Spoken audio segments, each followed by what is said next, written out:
Bonjour à tous et bienvenue à la masterclass Les défis de manager qui se projettent en 2030, animée par Xavier Bonduel. Nous vous souhaitons une bonne diffusion. Si vous avez des questions, n'hésitez pas à utiliser l'onglet défini pour avec les questions et nous y répondrons à la fin de la session. Bon visionnage.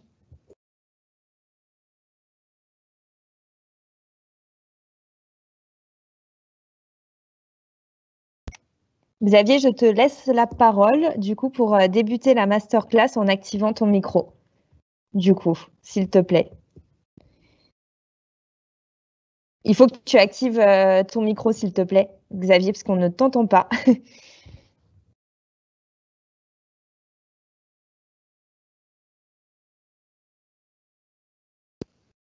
Et voici, bonjour à tous.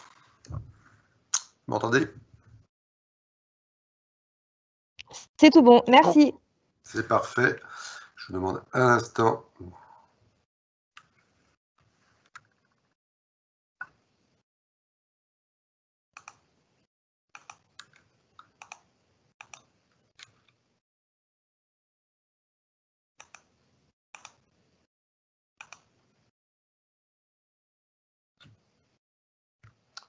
On doit revenir en mode présentateur.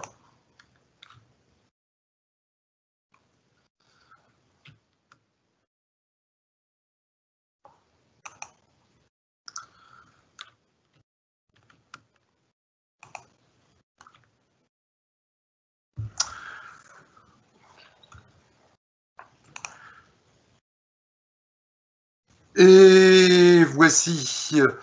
Bien, je suis ravi d'être parmi vous ce soir. On va effectivement se lancer un défi puisqu'on va parler ce soir du management tel qu'on peut imaginer qu'il va évoluer dans les années 2021 à 2030.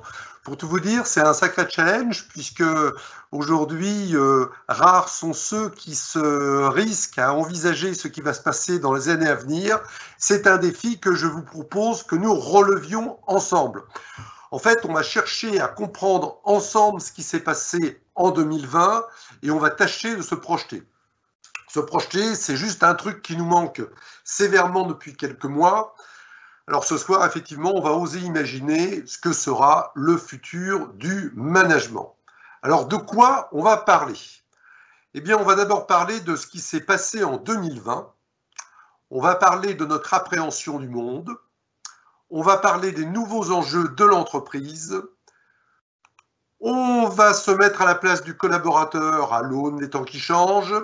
Et enfin, on parlera du manager tel qu'on l'imagine en 2030. Alors, qu'est-ce qui s'est passé en 2020? Je vais commencer par vous lire ce qu'on pouvait lire dans les Échos le 12 janvier 2020. Le 12 janvier 2020, c'était donc en début d'année, c'était avant la pandémie. Voilà ce qu'on lisait dans les Échos. 2020 sera-t-elle l'année du basculement? Les dirigeants sont en tout cas conscients qu'il va leur falloir jongler entre de multiples impératifs, à commencer par mieux comprendre le monde pour englober avec agilité la réflexion géopolitique dans les stratégies d'entreprise. Pour affûter leurs décisions, il leur faudra aussi se soucier de quantité d'autres éléments d'ordre réglementaire, législatif, climatique, sociétal, susceptibles eux aussi de venir bousculer les entreprises. L'atmosphère globale est à la turbulence, mais curieusement, pas nécessairement au pessimisme, même si, partout, les entreprises font face à des relations commerciales tendues, à des risques de défaillance et sont bouleversées par la digitalisation qui rebat les cartes et les positions. Nul n'imaginait alors que les menaces étaient aussi imminentes. Rendez-vous compte, pendant 3 millions d'années, le quotidien de l'homme a été rythmé par la chasse et la cueillette.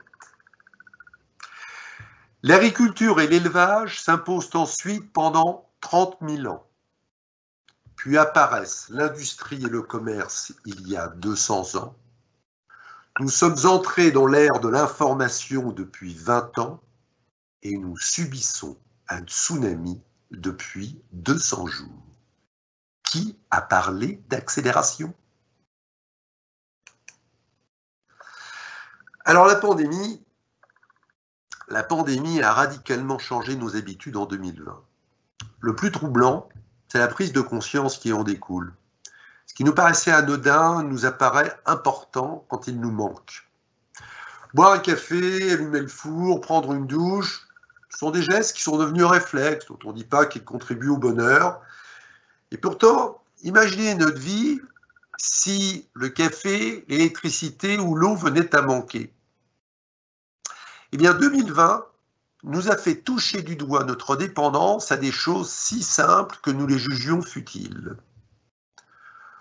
Les choses futiles, c'est quoi? C'est se saluer sans se toucher, se parler sous plexiglas, échanger avec des masques, veiller à être en permanence en distance, communiquer par écran interposé, et finalement considérer l'autre comme une menace.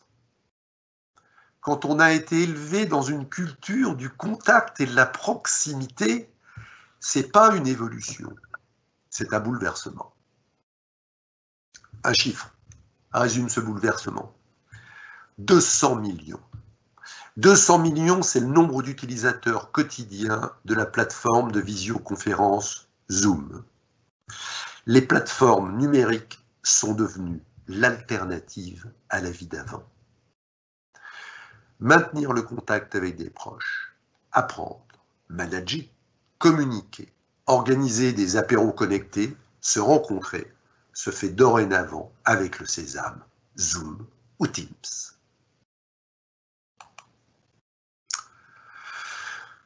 Professionnellement, l'engagement presque philosophique d'une minorité est devenu du jour au lendemain la réalité de tous. Je parle du télétravail, bien sûr. Voici ce que déclarait fin août le Premier ministre Jean Castex.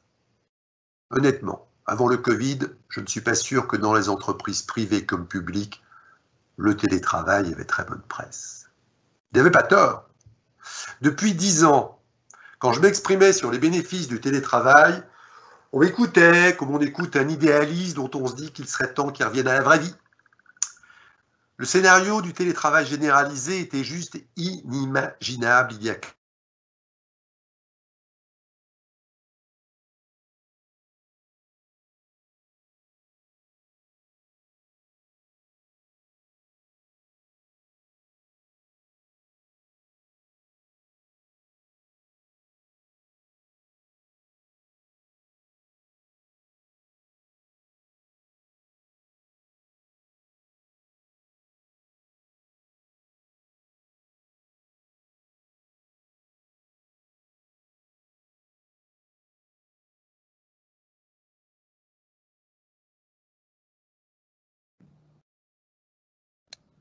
Nous avons un petit problème de connexion avec Xavier. Nous allons le récupérer.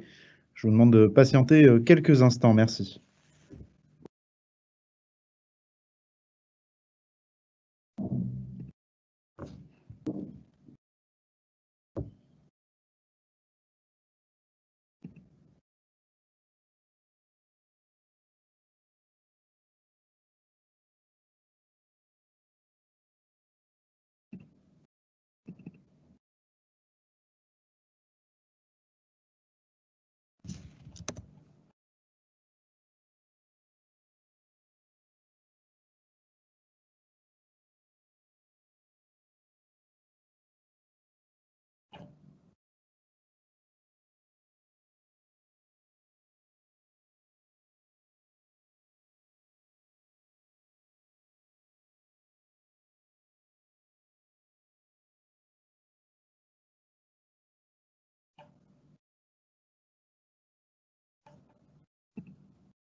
look at you,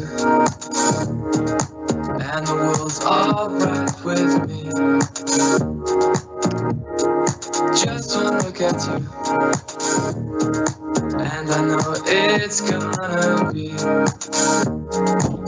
a lovely life.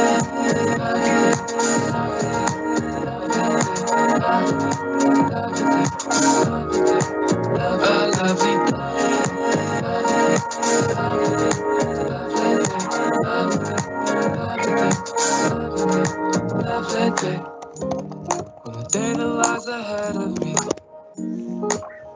seems impossible to face, when someone else instead of me always seems to know the way, then I look at you, and the world's alright with me. Just one look at you, and I know it's gonna be a lovely life.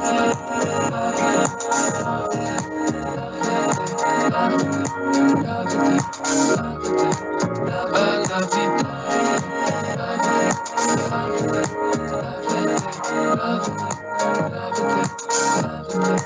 lovely day. When the day that lies ahead of me seems impossible to face, when someone else instead of me always seems to know the way, then I look at you, and the world's alright with me. Just one look at you, and I know it's gonna be a lovely life.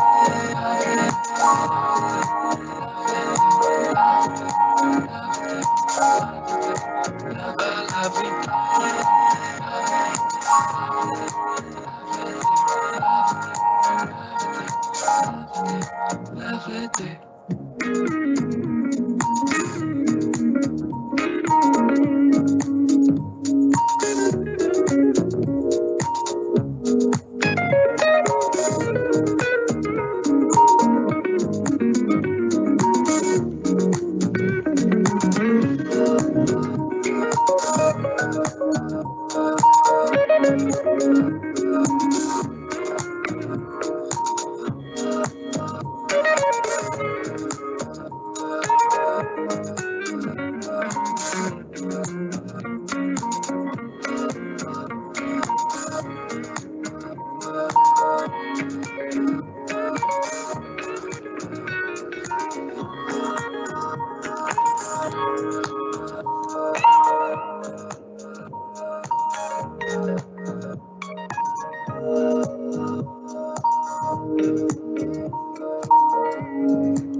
The mountain moves my mind.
cozy-eyed in this place for two.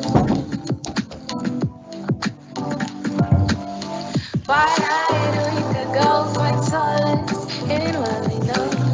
Your eyes are making me shy. Silence is we watch the stars collide. Please, boy, don't you say I'm busy trying to act like I don't care. One look and every time my heart is beating, I can't tell my heart is beating, I can't tell my heart is beating, I can't tell why.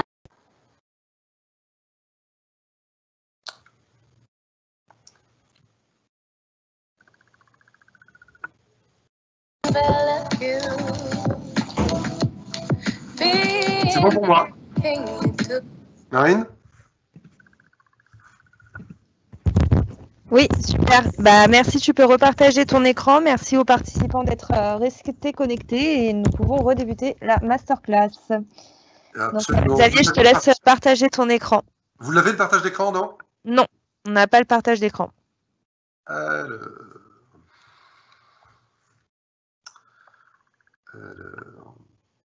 Maxime, tu peux nous aider? Oui, si tu as bien ton PowerPoint qui est bien placé, tu refais un Alt-Tab sur ton Teams et tu partages l'écran avec le bac de partage. Tac. Ah oui, c'est vrai. Oui. Okay. Avec le bac de partage. Voilà. Et là, normalement, c'est bon. Non, parce que tu n'étais pas en mode diaporama. Passe en mode diaporama. Oui. C'est bon, j'ai ce qu'il faut. Merci beaucoup. Eh bien, on va pouvoir reprendre.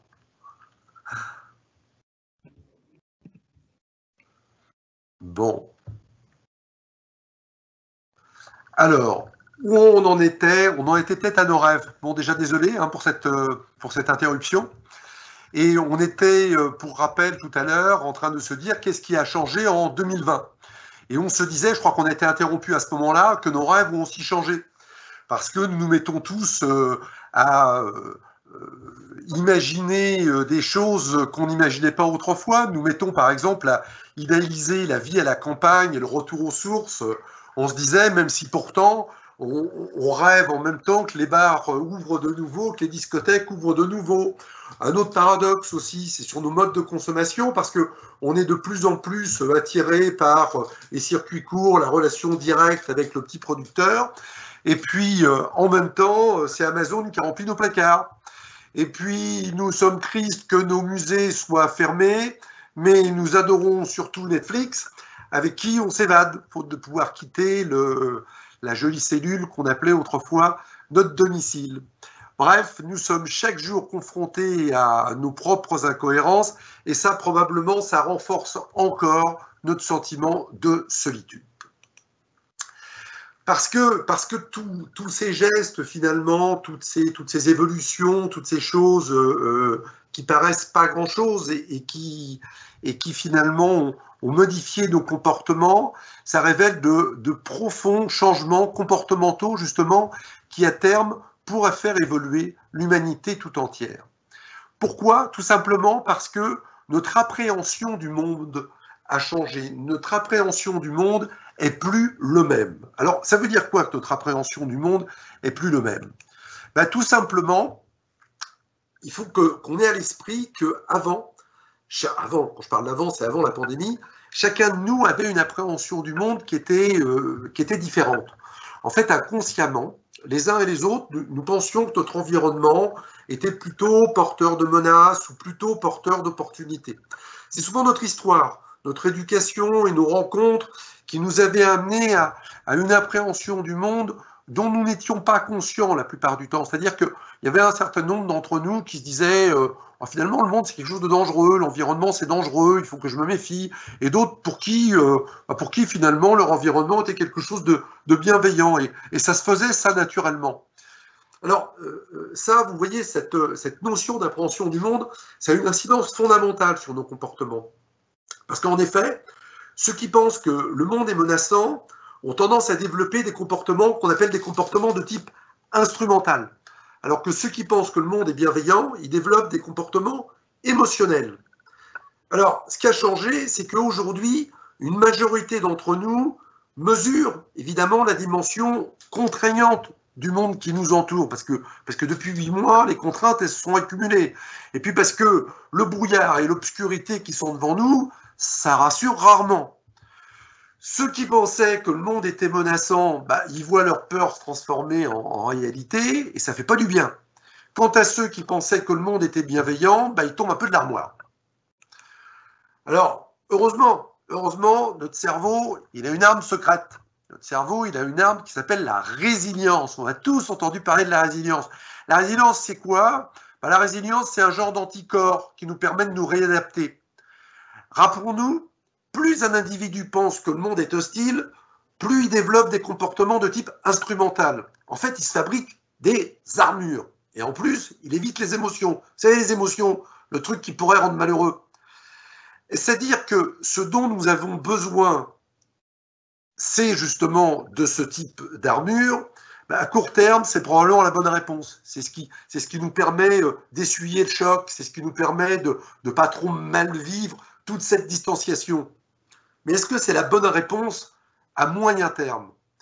Là encore, en fait, on est sur des modes réflexes. Depuis 8 mois, finalement, il y a peu de gens autour de nous qui crient, qui pleurent. Chacun s'organise. Et ce verbe « s'organiser » en dit long sur la manière dont nous gérons nos vies. Car, comme on n'est pas encore des robots, la dimension émotionnelle que nous réduisons par réflexe va nous manquer. Elle va nous manquer comme l'air manque rapidement à celui qui s'arrête de respirer face à un danger. Alors parlons maintenant des entreprises et de leurs dirigeants. On reviendra après aux collaborateurs et aux managers. Gardons à l'esprit ce qu'on vient de se dire sur la manière dont on a vécu 2020 et regardons maintenant la manière dont les entreprises et les dirigeants, eux, regardent 2020 et l'après. Jeudi 3 décembre, donc il y a 5 jours, la banque BPI France Le Lab publiait une enquête sur le moral des dirigeants intitulée « Les dirigeants de PME-ETI face à la crise, combatifs et résilients ». Alors voici les éléments les plus marquants de cette étude, une étude qui a été conduite auprès de 1700 dirigeants de PME et d'entreprises de taille intermédiaire, ce qu'on appelle les ETI. Dans cette étude, les dirigeants reconnaissaient une dégradation de leur forme psychologique de 1,5 points sur une échelle de 0 à 10 sur l'année 2020. Donc c'est important quand même. Principaux mots des dirigeants, anxiété, effacement de repères, solitude. Les dirigeants les plus affectés sur leur secteur d'activité, style le tourisme, la restauration, l'hôtellerie, ont connu une baisse de forme de 2,9 points sur 10. Et depuis le reconfinement du mois de novembre, 7% des dirigeants se disent abattus. Cela dit, 74% pensent que les crises sont des sources d'opportunités et 63% d'entre eux déclarent en avoir identifié ou saisi les opportunités en question. 76% des dirigeants ont prévu d'opérer des modifications stratégiques à court terme sur leur business model. 90% se sentent encore plus confiants dans la solidité de leurs équipes et déclarent s'être en premier lieu préoccupés de la santé de leurs employés avant celle de leur entreprise et d'eux-mêmes. Et 83% des dirigeants sont incités à accélérer leur développement et à innover. Donc vous voyez, paradoxalement, c'est quelque chose de rassurant. Les dirigeants des entreprises françaises notamment, un certain nombre sont altérés, en particulier ceux qui sont directement touchés par la pandémie et par les conséquences sanitaires et économiques, mais une majorité d'entrepreneurs, une majorité de dirigeants restent extrêmement combatifs. Pourquoi? Qu'est-ce qui donne autant confiance à nos entreprises? Eh bien, tout simplement, l'attractivité de la France résiste. Vous savez, entre 2000 et 2009, entre 2000 et 2019, les investissements étrangers en France ont été multipliés par 2, faisant de la France le pays le plus attractif d'Europe devant l'Allemagne et le Royaume-Uni. Entre 2017 et 2019, la France est passée de la 3e à la 1re place des pays européens les plus attractifs, devant le Royaume-Uni. 28 000 entreprises étrangères présentes en France y génèrent 2 millions d'emplois, a rappelé Franck Riester, le ministre chargé du commerce extérieur et de l'attractivité, à LinkedIn Actualité dernièrement. Une tendance qui ne devrait pas être bouleversée par l'épidémie, puisque, selon une enquête Ipsos, 77% des dirigeants de filiales et de groupes étrangers estiment que la France demeure un pays attractif malgré la crise du Covid-19. Ils sont par ailleurs 54% à affirmer que leur entreprise investira davantage en France dans les années à venir. Alors, quand on les interroge sur les atouts de la France, qui motivent les investissements en question, les dirigeants étrangers citent notamment les coûts à 83%, contrairement à ce qu'on pense souvent, le suivi de son excellence technologique pour 71%, et de sa capacité à retrouver rapidement une croissance économique, 70%, le monde a confiance en la France. Et du côté des entreprises françaises aussi, les investissements se multiplient sur le territoire, parce que le gouvernement a fait du Made in France un des leviers du plan de relance. Quelques 680 millions d'euros seront investis prochainement par des PME et des ETI pour relocaliser en partie leur production dans l'Hexagone. Tout cela explique probablement pourquoi le moral des entreprises n'est pas si mauvais. Et c'est important d'avoir ça en tête, parce que pour comprendre le management et la manière dont on va manager dans les années à venir, il est important de resituer les choses dans le contexte psychologique des gens qui dirigent les entreprises. Alors, cela dit, beaucoup de dirigeants restent quand même en alerte quand ils ne sont pas fortement touchés. Pour faire face au plongeon de l'activité provoqué par les mesures de restriction sanitaire, vous savez que la France a engagé un plan de relance de 100 milliards d'euros et multiplié les aides et les dispositifs, et en particulier le chômage partiel. Résultat, la France est l'un des États européens qui affichera l'un des plus hauts niveaux d'endettement dans les prochaines années. La dette publique, elle devrait passer de 100% du PIB avant la pandémie, il y a 8 mois, à 120% en 2021. C'est considérable. Il est probable qu'un nombre de faillites surviennent en France en 2021, affectant les entreprises, notamment celles liées à la restauration, au transport, au tourisme, mais aussi évidemment, vous l'entendez tous les jours, les commerces, déjà fortement impactés en 2019 par les grèves, par les manifestations et par le développement du e-commerce. Assez rapidement, les prêts garantis, vous savez, les prêts qui ont été donnés aux entreprises pour tenir le choc, ils vont arrêter de jouer leur rôle de garde-fou et on sait que les banques, ils ne pourront pas se substituer à ça, elles ne pourront pas seules subvenir aux besoins de l'économie, aux besoins des entreprises. Mais malheureusement, les dangers se situent aussi ailleurs.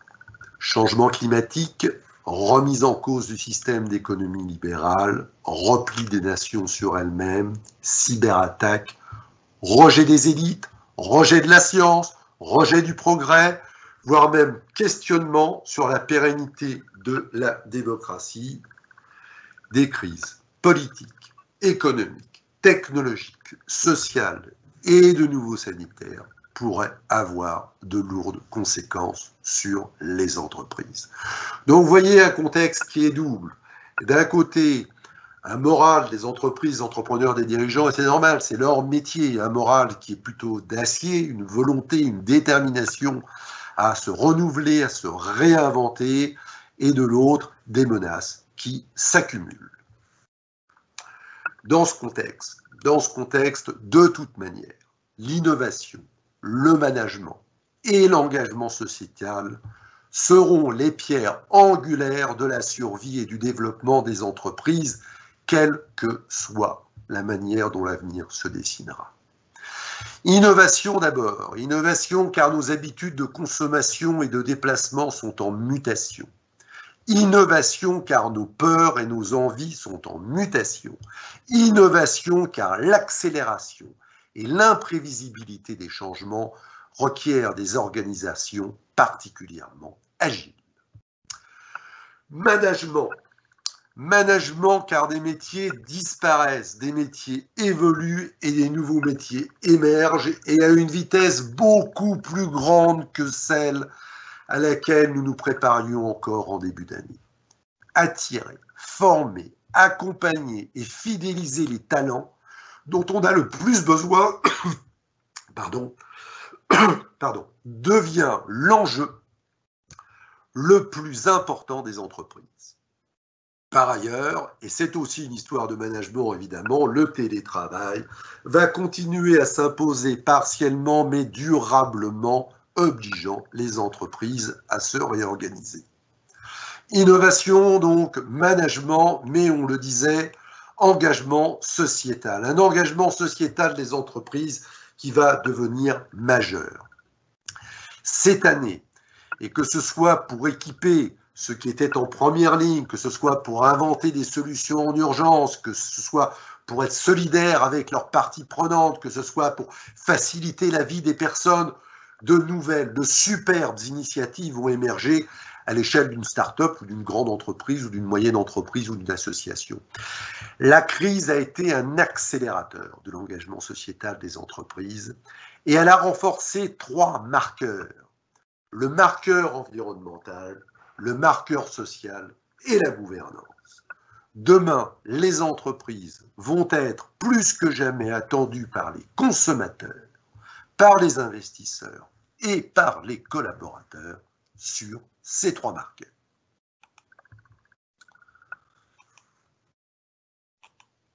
Innovation, donc management et engagement sociétal.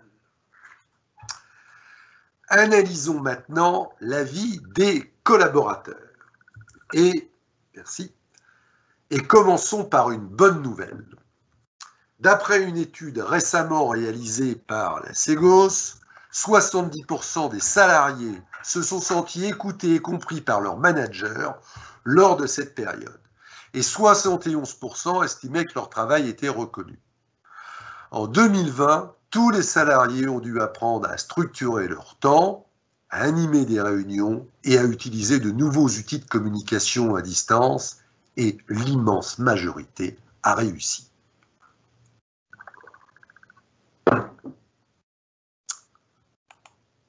Mais l'envers du décor, là aussi, fait froid dans le dos.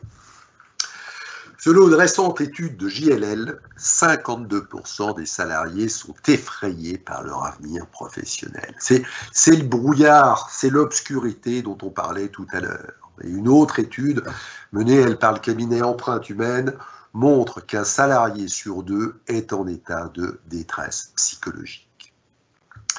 La distanciation, devenue somme toute indispensable, a des effets pervers. Il ne faut pas oublier que pour vivre, on a besoin du regard de l'autre. Les rapports humains en visioconférence, les réunions ou les déplacements masqués dans les transports en commun, la disparition des lieux et des moments de convivialité ont terriblement réduit les occasions de se ressourcer dans le contact qu'on a avec l'autre. Et puis les échanges se tendent, parce que le mal-être des uns, il engendre les tensions des autres.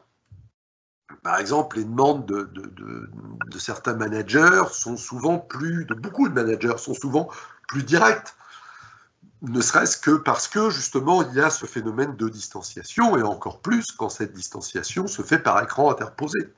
Autrefois, même quand il y avait une demande un peu difficile, la demande elle était amortie par un geste, un regard ou un sourire.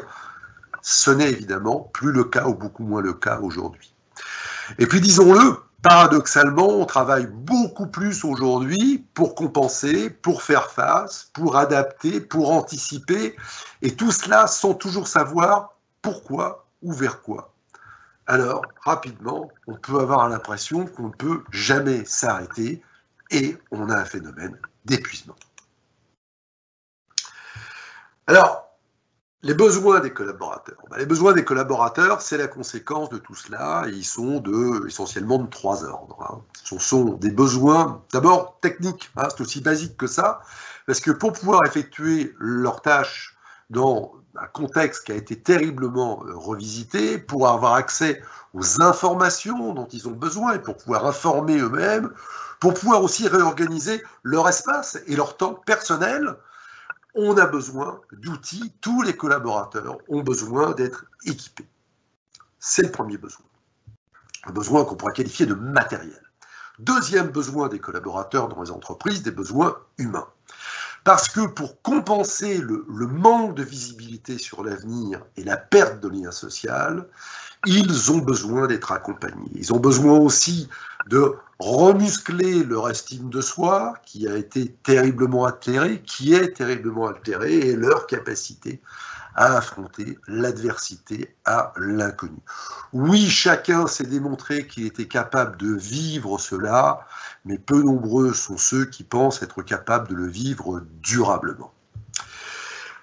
Le troisième besoin, il est d'ordre professionnel, parce que cette accélération de la mutation des métiers fait que les collaborateurs vont devoir être aidés pour se préparer, pour se former, pour s'adapter à ces nouveaux métiers, pour s'adapter aux nouveaux outils, aux nouvelles attentes des clients internes et des clients externes.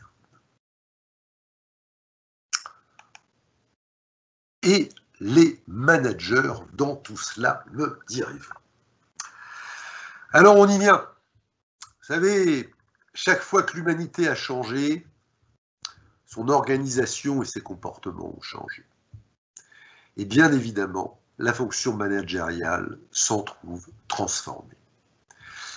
Les compétences relationnelles, la capacité à communiquer, sont évidemment devenues déterminantes dans une fonction de manager. Mais elles ne servent à rien sans la capacité du manager à identifier, comprendre et conduire le changement. L'entreprise est de plus en plus ouverte sur son environnement professionnel, c'est la conséquence directe de la responsabilité sociétale des entreprises. Elle s'inscrit de plus en plus dans des démarches de coopération avec d'autres structures, avec d'autres partenaires. Des clients, des fournisseurs, des partenaires sociaux font partie intégrante du processus de valeur. L'entreprise devient transversale. Et évidemment, cette transversalité, elle impacte le management et elle favorise la décentralisation des responsabilités et le travail collaboratif. En plus de tout cela, en 2020, les managers ont dû affronter de nouveaux défis, s'adapter, comme tous les salariés, ce qu'on se disait tout à l'heure, mais aussi rassurer, accompagner, expliquer, sans avoir eux-mêmes de visibilité. À cela, s'est ajouté des organisations personnelles souvent contraignantes. Savez-vous par exemple que 79% des managers ont continué à se rendre sur leur lieu de travail, même partiellement, ce qui les a obligés pour beaucoup d'entre eux à se dédoubler avec des réunions en présentiel et d'autres réunions à distance, quitte à répéter souvent plusieurs fois les mêmes informations. Résultat, selon le cabinet Empreinte Humaine, 5% des managers seraient aujourd'hui en burn-out et on a des taux d'absentéisme de plus en plus importants chez les managers. Alors 5%, c'est à la fois énorme et c'est très peu. C'est peu au regard de ce qu'ils doivent gérer, c'est-à-dire quand on prend en compte tout ce que les managers ont dû affronter en 2020, on se dit que finalement on aurait pu s'attendre à pire, et en même temps c'est énorme quand on pense aux conséquences individuelles, familiales et collectives pour des centaines de milliers de personnes qui tout simplement n'y arrivent plus.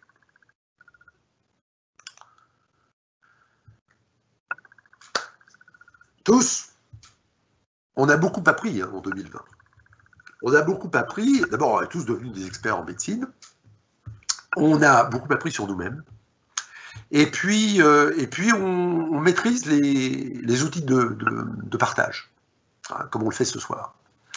Nous avons également appris que le monde était VICA. Le monde était VICA, c'est-à-dire que nous sommes dans un monde dont la volatilité, l'incertitude, la complexité et l'ambiguïté sont devenus le lot commun, tel ce satané virus.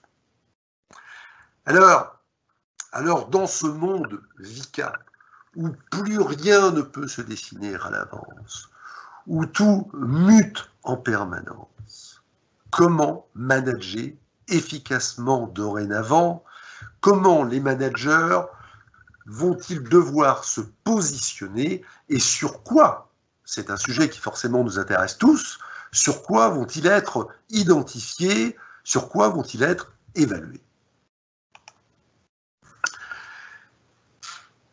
Je pense que le management de soi sera le premier enjeu. Alors ça peut paraître étonnant, mais la chose qui va être le plus importante pour un manager, c'est de se manager soi-même. Nos managers ne seront efficaces que s'ils ont réglé leurs propres besoins techniques, humains, professionnels. On disait que ça concernait tous les salariés, donc ça concerne les managers. Alors par rapport à ça, il y a deux tentations pernicieuses auxquelles il faut qu'on fasse attention. La première, c'est de leur dire que ce management d'eux-mêmes, il faut les laisser faire. Hein. Ils ont besoin de personne, on leur délègue cette responsabilité, ils sont grands, ils sont capables de gérer tout seuls.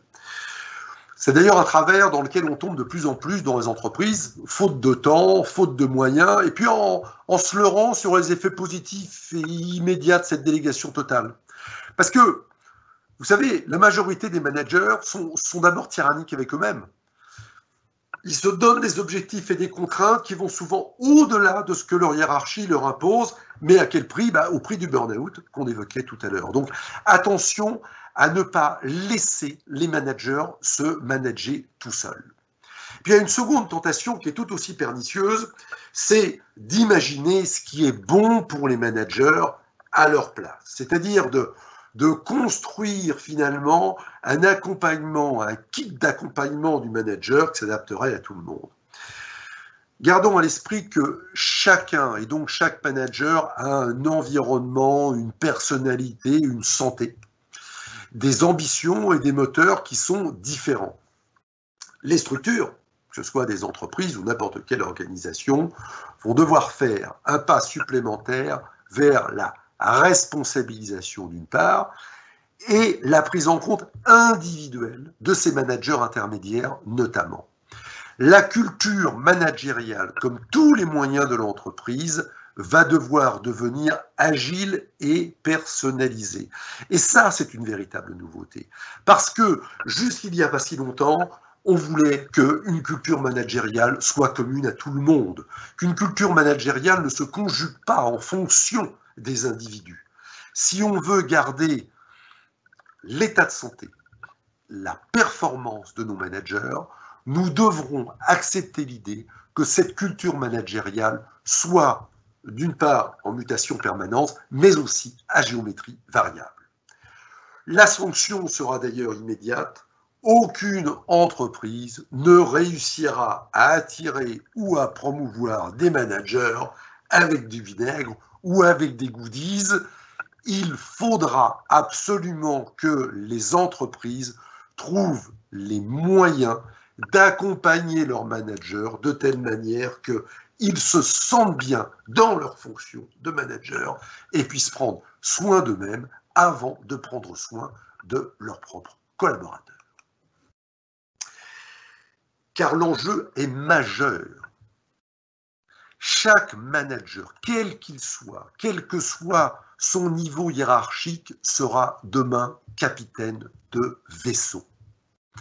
Des petits vaisseaux ou des moyens vaisseaux, intégrés sans doute à une flotte qui se débat parfois sur des espaces déchaînés, mais toujours menés par des managers qui seront à même de guider, de rassurer, de protéger, d'inspirer, de prendre en compte, de valoriser, d'aider, d'accompagner de chaque équipier. Des managers qui, en plus, seront contributeurs à des projets qui dépassent leur précaré, tant cette notion de transversalité est devenue importante.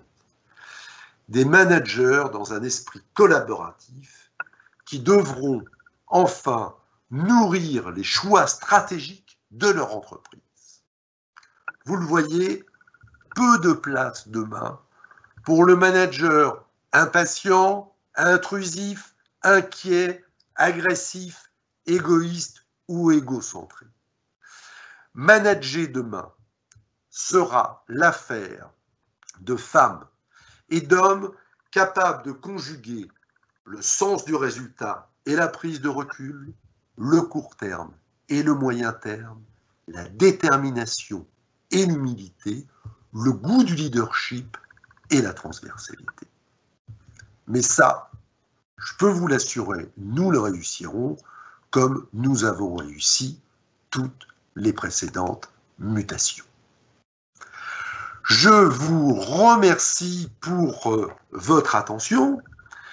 Je vous remercie d'avoir partagé cette réflexion sur l'avenir du management et bien entendu, je suis à votre disposition pour répondre à vos questions ou écouter vos commentaires. Merci beaucoup Xavier pour ta masterclass et ton intervention. Encore merci aux participants d'avoir suivi malgré la petite coupure que nous avons eue. Alors j'ai une première question anonyme. Comment le manager peut être accompagné pour gérer les différentes générations? Alors effectivement, c'est une préoccupation des managers et cette préoccupation, elle ne date pas d'ailleurs d'aujourd'hui. C'est que même avant la pandémie, se posait déjà de plus en plus la question de savoir comment les managers pouvaient intégrer et impliquer des modes de fonctionnement qui étaient très différents des leurs. En fait, vous savez, cette notion de management générationnel, il est ni plus ni moins le reflet de l'accélération qu'on évoquait. Pourquoi est-ce que avant de répondre à la question, pourquoi est-ce qu'on a des difficultés par rapport à ça? C'est que jusqu'à il y a une vingtaine d'années, finalement, jusqu'à ce qu'on rentre dans ce qu'on appelle la civilisation de l'information, on était sur des temps longs. C'est-à-dire que on pouvait travailler, on pouvait manager dans une forme de continuité. Et manager dans une forme de continuité, ça voulait dire notamment manager avec des personnes qui fonctionnaient à peu près tous de la même manière. Avec cette accélération qu'on a, cette accélération des temps, avec cette notion de civilisation de l'information qui est arrivée en l'espace d'une vingtaine d'années, qui s'est accélérée et qui a littéralement été bouleversée par ce qu'on vit depuis un an, on ressent devoir gérer une diversité de plus en plus grande. Alors on le voit, c'est une diversité des tâches et des missions, mais c'est aussi une diversité des personnes. Alors ça veut dire quoi par rapport à ça? Ça veut dire que justement l'une des attentes les plus grandes qu'on va avoir et qu'on a déjà par rapport aux managers, c'est une attente d'ouverture. C'est tout le paradoxe. C'est-à-dire que jusqu'il y a très peu de temps, jusqu'il y a quelques années, qu'est-ce qu'on attendait finalement d'un manager? On attendait qu'il soit capable de porter un discours et qu'il soit capable de mobiliser ce qu'on appelait des équipes. Aujourd'hui, les choses sont inversées. C'est-à-dire que cette diversité des paramètres et cette diversité des personnes fait qu'on va d'abord évaluer les managers sur leur capacité à identifier, à comprendre et à prendre en compte des paramètres qui sont nombreux, mais aussi des personnes qui sont nombreuses. C'est pour ça que quand vous parlez, si vous voulez, de diversité générationnelle, ça dépasse largement la diversité générationnelle. C'est la diversité de personnalité, c'est la diversité de comportement. Alors comment faire par rapport à ça? C'est probablement accepter l'idée aujourd'hui qu'on rentre dans un management collaboratif. Un management collaboratif, ça veut dire que pour prendre une décision, avant de prendre une orientation, on va devoir se nourrir, s'imprégner des avis, des modes de fonctionnement, des modes de pensée de l'ensemble des personnes qui composent nos équipes, d'autant plus que de plus en plus souvent, ces équipes sont des équipes transversales.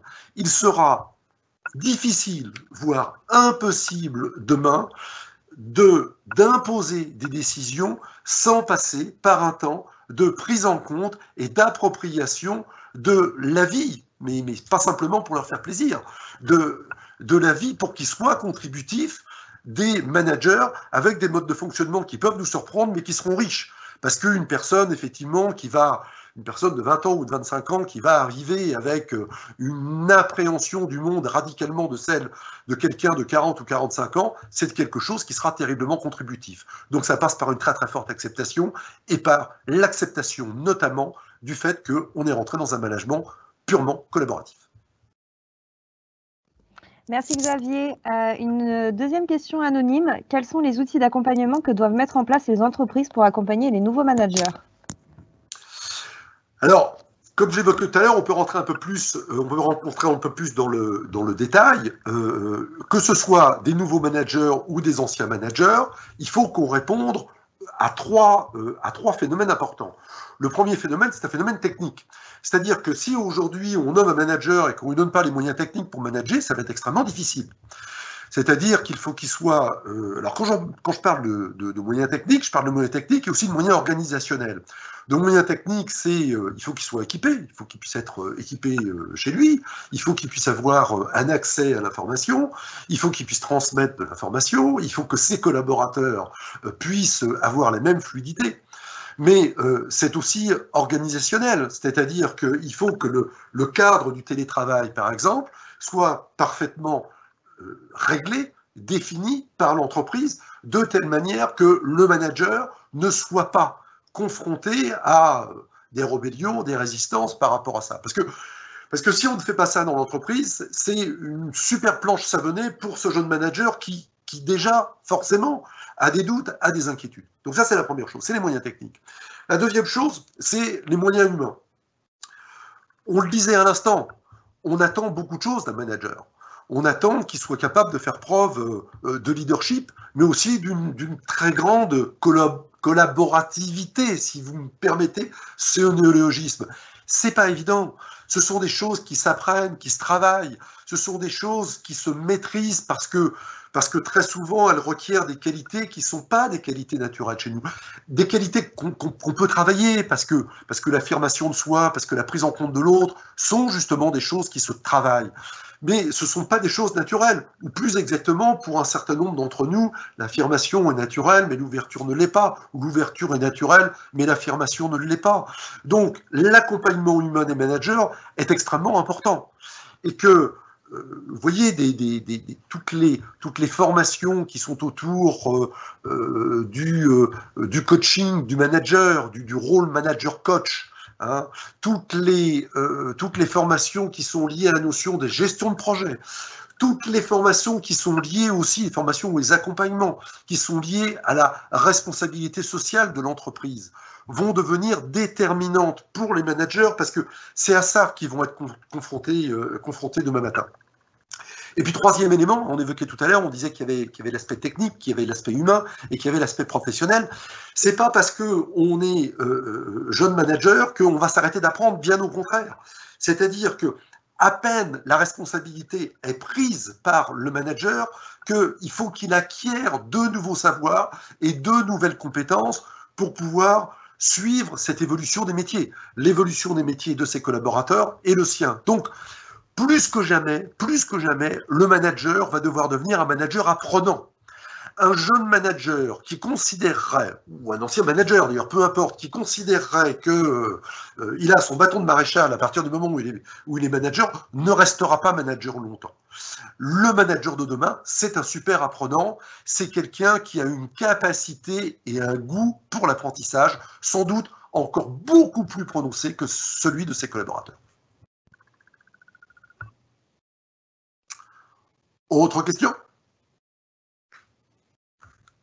Oui, merci Xavier. Alors, une autre question. Devons-nous changer nos méthodes d'évaluation de performance des managers pendant ce contexte de crise ? Non seulement on doit changer nos méthodes d'évaluation des compétences pendant ce contexte de crise, mais de manière durable. Parce que, ça c'est un point important. Vous savez, bien évidemment, à un moment donné, il y aura des vaccins. À un moment donné, on va revenir à la vie normale. Bon, pour un temps donné. Mais il y a deux phénomènes qu'il faut qu'on garde à l'esprit les uns les autres. Le premier phénomène, c'est qu'on est rentré dans un monde de mutation, pour ne pas dire pour un monde de multitraumatisme. Nous venons d'en vivre un, et certains pourront taxer de pessimisme. N'y voyez pas du pessimisme, mais plus une lucidité par rapport à une accélération des temps. C'est l'accélération des temps que j'évoquais tout à l'heure. Vous savez, des choses qui prenaient des centaines de milliers d'années, maintenant prennent simplement des années. C'est-à-dire que l'accélération des changements, c'est devenu une réalité à tel point qu'on ne peut même plus parler d'accélération des changements, mais on est rentré dans un monde de mutation permanente, et plus dans un monde de changement auquel il faut s'adapter.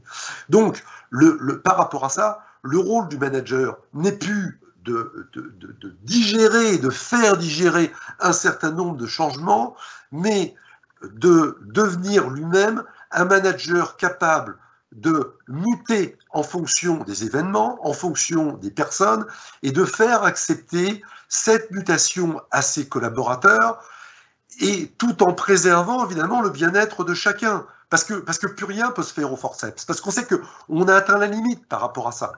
Donc si on continue à évaluer un manager avec les critères qu'on avait hier, qui étaient des critères, c'était quoi les critères qu'on avait hier, qui étaient des critères d'affirmation de soi, qui étaient des critères éventuellement d'écoute, qui étaient des critères de rigueur, ça ne va pas suffire.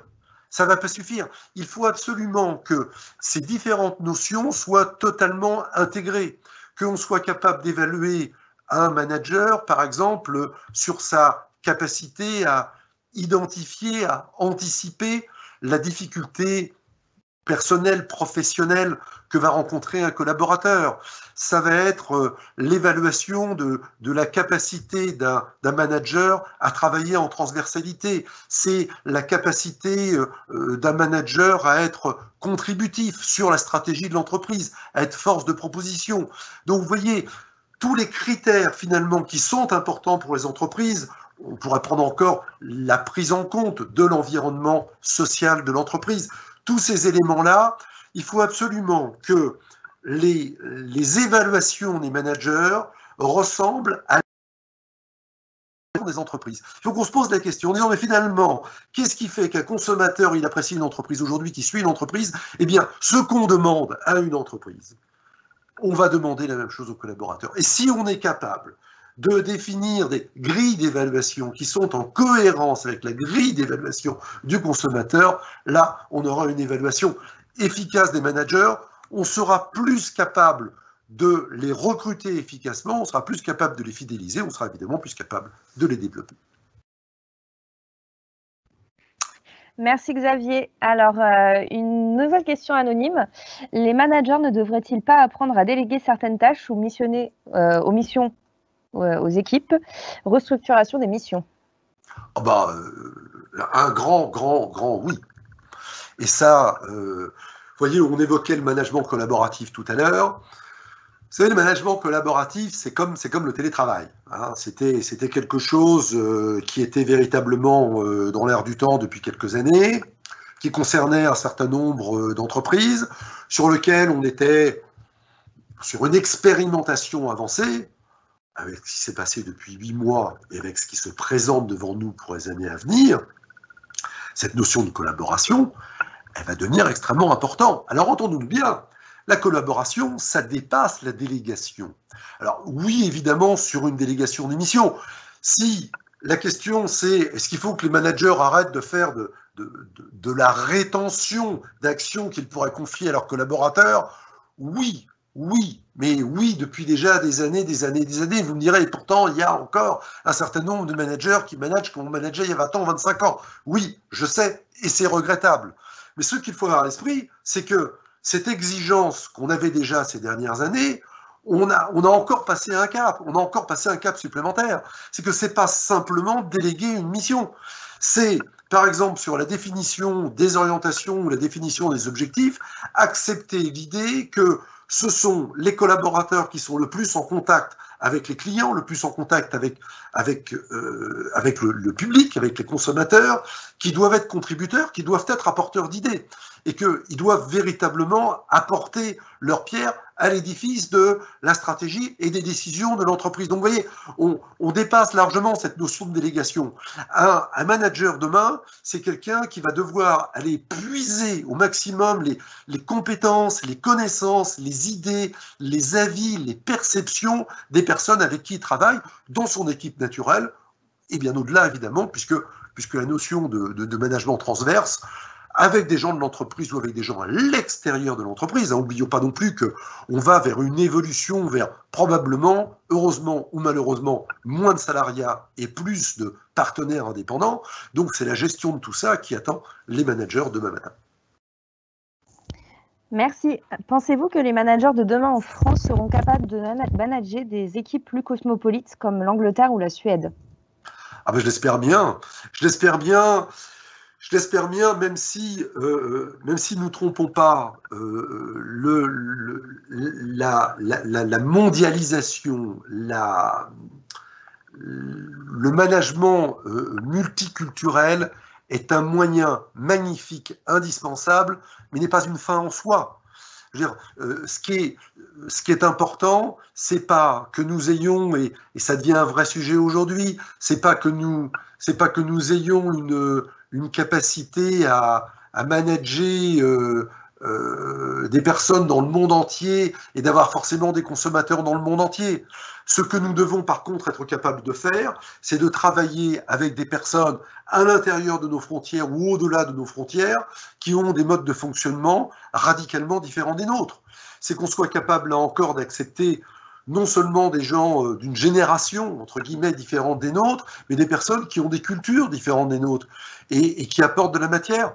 Je suis persuadé que, bien évidemment, les Brésiliens, les Américains, les Saoudiens, les Israéliens, les Indiens, les Philippins ont beaucoup de choses à nous apprendre, tout simplement parce que d'abord nos modes de fonctionnement sont imbriqués les uns et les autres, et que si demain matin les entreprises que nous dirigeons et que nous manageons continuent à développer des produits et des offres sans tenir compte de ce que pensent et sans tenir compte du mode de fonctionnement des personnes autour, forcément, ça posera un problème à un moment ou à un autre.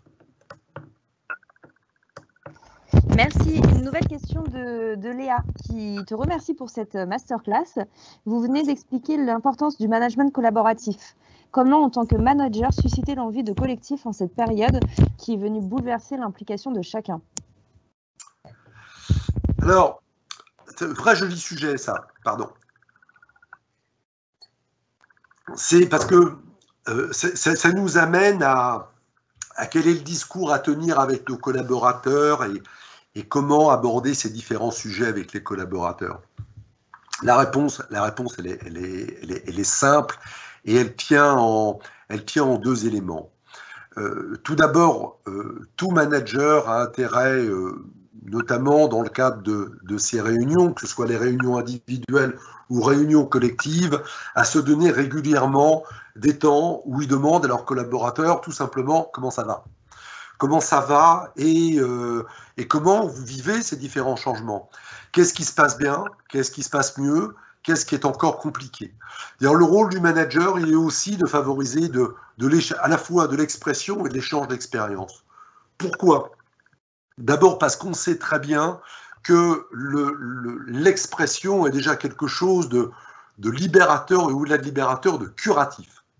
C'est-à-dire que dans toutes les équipes dans lesquelles on a un manager qui est en ouverture et dans lesquelles les collaborateurs se sentent autorisés à exprimer leurs doutes, leurs craintes, leurs idées, les choses vont beaucoup mieux.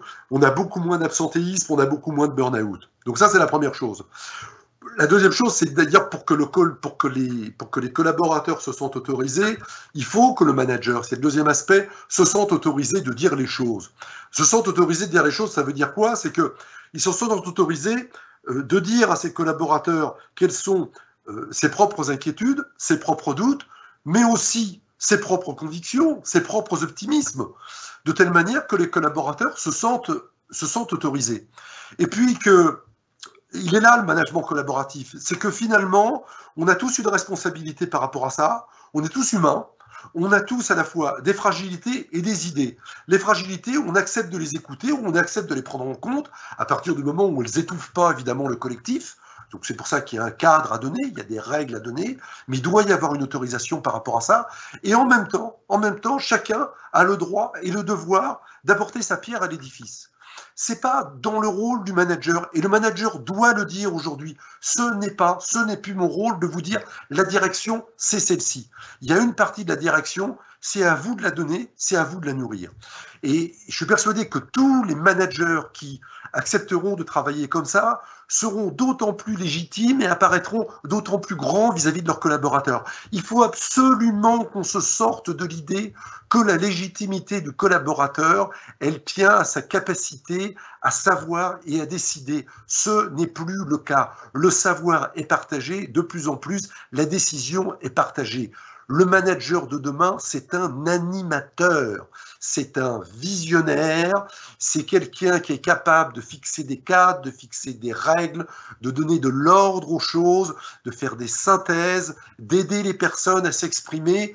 C'est cela le manager de demain, et pas simplement quelqu'un qui va donner des ordres et contrôler que les ordres sont bien appliqués. Merci Xavier. Alors, il nous reste 2 dernières questions, anonymes encore. Qu'est-ce qui contribue à la résilience d'un manager? Alors j'aime beaucoup cette question aussi parce que force est de constater qu'un manager, justement, il est souvent plus résilient que ne l'est quelqu'un qui n'a pas de responsabilité de management. Je parle aussi bien d'ailleurs de management de projet que de management d'équipe. Et quand on remonte un cran plus loin, le manager, il est probablement il est un peu moins résilient. Plus exactement, l'entrepreneur ou le dirigeant est encore plus résilient que va l'être le manager. Pourquoi? Vous savez, il y a cet adage qui veut que quand il y a un tremblement de terre, il y a 3 attitudes possibles. Vous avez la personne qui court dans tous les sens, vous avez la personne qui se réfugie sous une table, et vous avez la personne qui va aider les autres. Et statistiquement, paraît-il, je ne sais pas si l'histoire est vraie, c'est la personne qui va aider les autres qui s'en sort le plus. Et c'est là où on a le plus de survivants. Alors, je ne sais pas si l'histoire est belle, si l'histoire est vraie, mais en tout cas, elle est belle. Ça veut simplement dire une chose, c'est que plus on est dans l'action et plus on est dans la responsabilité des autres, plus la résilience est facile. On s'aperçoit finalement que quand la seule responsabilité qu'on a, c'est soi-même, c'est beaucoup plus difficile d'aller chercher de la résilience. Quand on a une équipe dont on est responsable, quand on a une entreprise dont on est responsable, quand on a un projet dont on est responsable, on se sent obligé d'être résilient. Si vous voulez, on n'a pas le droit d'être malade, on n'a pas le droit de pas être bien parce que les autres comptent sur nous. Et notre cerveau, inconsciemment, il nous prépare à ça. Alors, ça veut dire quoi, justement? Ça veut dire que si c'est vrai pour les managers, c'est vrai pour tout le monde. Et je voudrais faire le lien avec la question qui avait été posée précédemment. C'est que plus on va responsabiliser les personnes autour de nous, plus on va les aider à être en résilience. Et il est là le phénomène de mutation. Si on veut que les gens aillent bien demain matin, il faut qu'on leur donne l'occasion d'apporter leur pierre à l'édifice. Plus on responsabilisera, plus on donnera la possibilité aux personnes d'innover, de proposer, d'être contributeurs, plus on participera au bien-être des uns et des autres. Les goodies, j'y reviens, hein, c'est pas avec des goodies qu'on rend les gens heureux durablement. Ça sert à rien, les petits pansements, les petits bisous, c'est bien sur le moment. C'est pas ça qui fait qu'un individu, il est capable durablement de faire sa résilience et au-delà de la résilience, d'être bien et heureux dans ce qu'il est en train de faire, y compris quand il est dans un monde qui est en pleine mutation comme aujourd'hui. Merci. Alors du coup, la dernière question. Oui. Suite à cette crise sanitaire, quel est l'enjeu principal pour les managers de demain? C'est un peu, ça tombe bien parce que c'est une question de conclusion quelque part, de se dire finalement on a eu une crise sanitaire devant nous. Est-ce que ça a révélé quelque chose ou est-ce que ça n'a pas révélé quelque chose? Et je pense que la réponse elle est dans la question. La grave erreur qu'on ne doit pas commettre, c'est de se dire que la pandémie qu'on vient de vivre, le confinement, le télétravail obligé, le chômage partiel, c'est un mauvais moment à passer. Il faut absolument que les managers courbent le dos et puis espérer que ça aille mieux. La notion d'espérance, elle n'a pas lieu d'être. Ce que nous venons de traverser, ce que nous traversons, signifie quelque chose de profond en matière de changement. La première responsabilité du manager, c'est justement de se poser des questions sur son propre mode de fonctionnement, sur ce qui lui fait du bien, ce qui lui fait pas du bien, de se poser des questions sur son mode de management.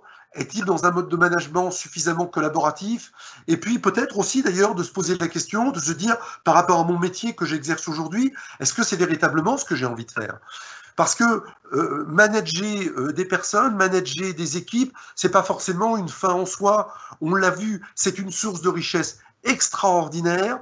Mais cette source de richesse, pour un certain nombre de gens, c'est une source de contrainte. Et on peut ne pas être prêt ou ne pas avoir envie de cela, et il n'y a pas de honte à ça.